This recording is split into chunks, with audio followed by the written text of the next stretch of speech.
Nah, ini yang dibangun di Pangandaran baru bisa. Moral spiritual belum. Malah dicontohin anak kepala dalam. Gimana coba?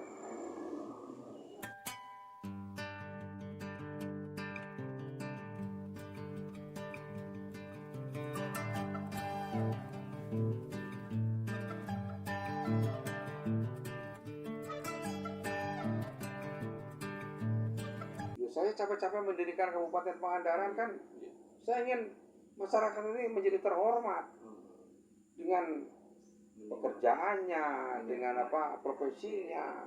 Ini semua dikebiri. Yang punya prestasi ditenggelamkan, yang tidak punya prestasi dimunculkan. Kan gila itu.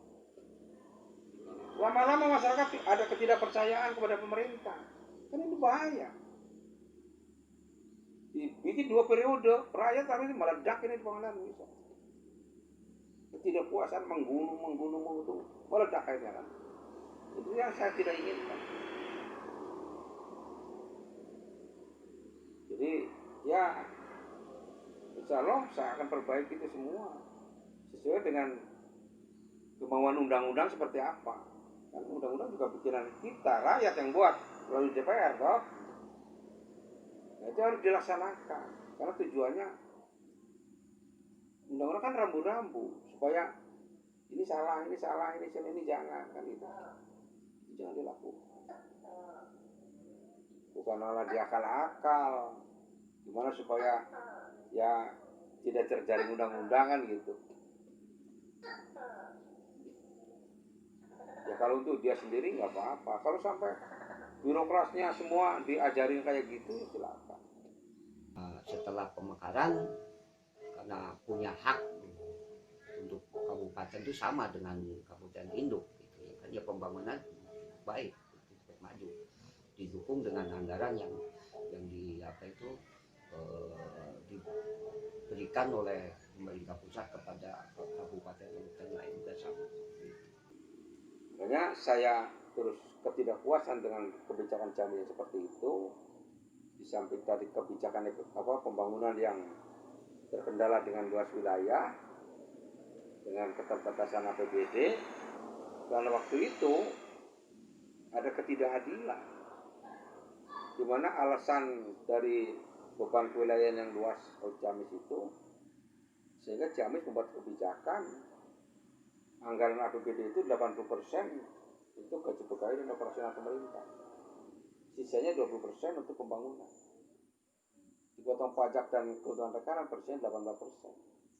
Luas wilayah yang 36 kecamatan sampai kiamat tidak akan selesai. Saya minta kepada Pangkon, Pak Bupati, juga ke Dewan. Mungkin sudah lupa mereka, tapi saya masih ingat karena saya serius. Untuk minta dinaikkan tidak 20%, 25% lah. Itu anggaran pembangunan. Jadi, karena sudah nyaman. Birokratnya kan sudah nyaman. Dewan sudah nyaman. Dengan operasional pemerintah, anggarannya yang tinggi. Sehingga, ya mau kemana, mau gimana. Sehingga, yang terjadi kemudian, anggaran untuk perbaikan jalan tidak ada, tapi untuk beli mobil baru ada. Kan gitu. Itu mau nambah keprihatinan saya bahwa dari sini tadi profesionalitas pegawai, kebijakan pemerintah seperti itu yang mendorong saya. Lagi praktek di lapangan, saya menanjak ke langkah pelan saja hampir nggak sampai. Susah batunya gede-gede. Waktu itu iya Susah. Hampir nggak sampai. Waktu saya dengan Pak Eka Santoso, mereka pakai roda 4, pakai Ford itu Ford Escape. Saya pakai Scudo. Jadi kan bagian kan roda depan tidak bisa jalan ya. Iya, jadi jalan. Tapi saya kan itu bisa dikasih tahu, suruh bawa merang itu urus badak. Jadi kalau ngelosot aburi merang, anggap. Bahwa Pangandaran saat itu ya kan masuk Kabupaten Ciamis kan ada 36 desa kecamatan. Ya kan, sehingga daerah khusus terutama daerah Langkah Lancar itu kan tentang pembangunannya kan bukan tidak terjangkau ya kan, masih kurang. Juga mengharapkan bahwa pembangunan untuk Kabupaten Ciamis itu sampai merata ke daerah-daerah, itu sampai ke Pangandaran. Kemudian Propam berusaha untuk bisa tolonglah ditingkatkan masalah anggaran kan. Dari situlah akhirnya di lapangan saya menemukan hal-hal yang seperti itu. Di birokrasi saya menemukan seperti itu. Yang guduna digawe malah bernyanyi-nyanyi. Itu dari pengaturan APBD yang tidak pro rakyat. Dari situ saya. Wah, ini nggak ada cara lain. Saya diskusi dengan tokoh-tokoh ahli-ahli pemerintahan. Memang caranya dua opsinya. Satu, saya bisa jadi Bupati Ciamis, kebijakan-kebijakan ada di tangan saya. Yang kedua, pemekaran. Bisa jadi Bupati Ciamis, kemungkinan kecil, kemungkinan saya bisa menang. Karena saya kurang, ya satu mungkin pendanaan kurang, yang kedua juga saya dikenal mungkin dari Banjar ke sini lah. Gitu, Banjarsari ke sini saya masih banyak yang kenal karena saya dulu aktivis di PDI gitu. Tapi ke utara ya 1-2 yang kenal, yang aktif di PDI. Sehingga yang saya ambil opsi pemekaran. Gitu. Bukan gerakan pemekaran, diskusi-diskusi. Saya diskusi dengan Profesor Dr. Dede Mariana, Ketua Lembaga Unpad pemerintahan waktu itu kan. Saya juga konsultasi dengan IGD Pancaastawa, Profesor Doktor itu bidang pemerintahan. Memang beliau menyarankan pemekaran, tidak ada cara lain. Ini itulah saya tempuh agar pemekaran bisa terjadi dengan berbagai rintangan, karena awal-awal kan tidak mungkin Ciamis setuju. Ciamis katanya kehilangan wilayah kan pasti tidak mau, apalagi Pangandaran. Menurut saya sangat-sangat bagus sekali, sangat menguntungkan terhadap masyarakat untuk Pangandaran. Nggak kelihatan sekarang juga kan hasilnya. Iya, jadi orang ya ke saya sudah pandangannya miring kebanyakan. Jadi malah sebelah teman disebut setengah keliling gitu. Sangat Ciamis tidak mungkin bisa melepas kok terapan ngotot aja pemekaran daerah. Tapi bagaimana saya bisa meyakinkan semua orang, termasuk juga elit-elit Ciamis, agar yakin bahwa Pangandaran ini kalau pemekaran pasti akan terjadi perubahan. Untuk Pangandaran juga Ciamis sama-sama berubah.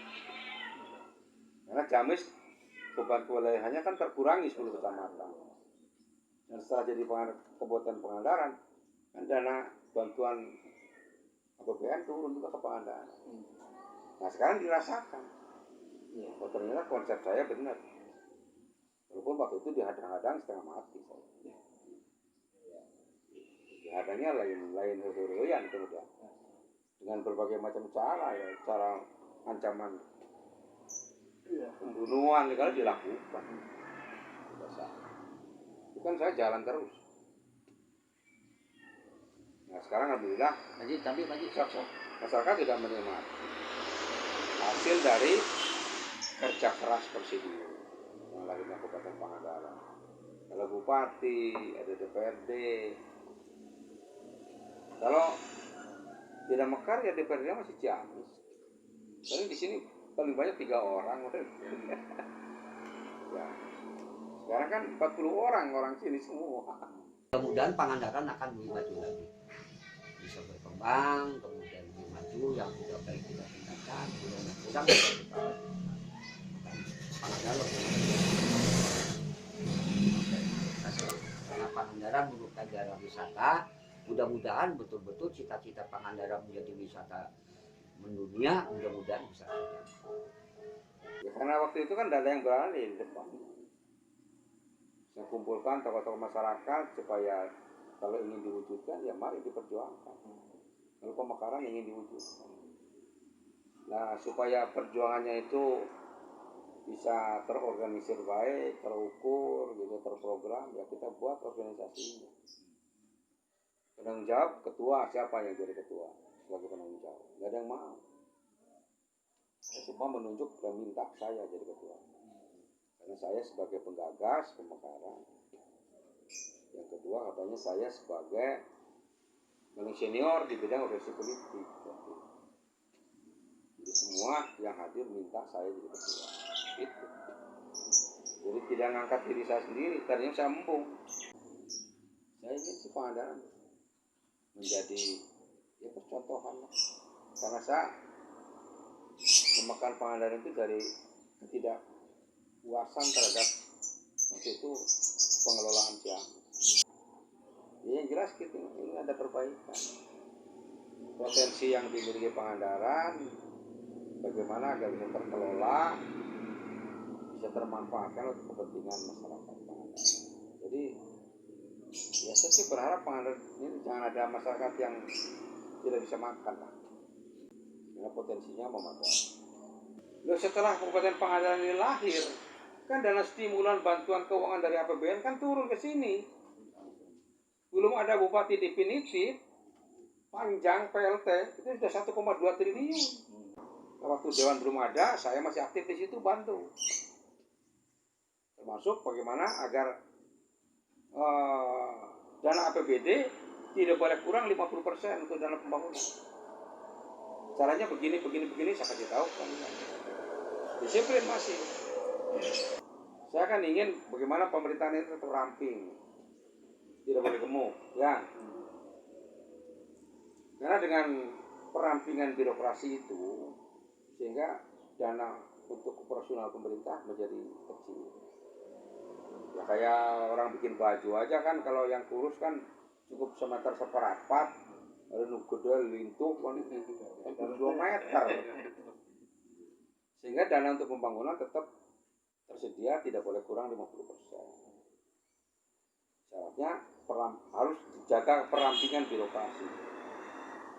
Yang kedua, bagaimana agar tetap rakyat terlayani, walaupun ramping, tapi kalau profesional kan tetap terlayani. Karena ramping tetapi kaya fungsi. Itu. Jadi jangan saya mengabaikan tugas utamanya melayani rakyat. Tapi dengan profesional, dibangun SDM birokratnya itu profesional, punya keahlian. Saya yakin itu bisa tertangani semua. Apalagi sekarang dengan teknologi sekarang ya, semuanya bisa di-online-kan semuanya. Jadi mudah. Nah dari ramping profesional pasti mengarahnya clean government bisa dilakukan. Itu. Kalau itu tadi ramping profesional pasti clean government bisa dilakukan. Nah, itu kelihatannya sekarang tidak pernah terdengar program itu. Makanya ya saya tidak puas lah. Sekarang baru bisa membangun jalan fisik. Itu apa namanya, puskesmas diperbaiki, baru fisik. Pembangunan mental spiritual belum dilakukan. Malah kan pembangunan masyarakat Indonesia kan pembangunan masyarakat yang seutuhnya, ya kan? Pembangunan lahirnya, pembangunan batinnya, fisiknya, mental spiritualnya kan gitu. Jadi SDM-nya pintar, tapi moralnya juga pintar, akhlaknya bagus kan gitu. Nah ini yang dibangun di mana baru fisik. Moral spiritual belum. Malah dicontohin anut kepala dalam. Gimana coba?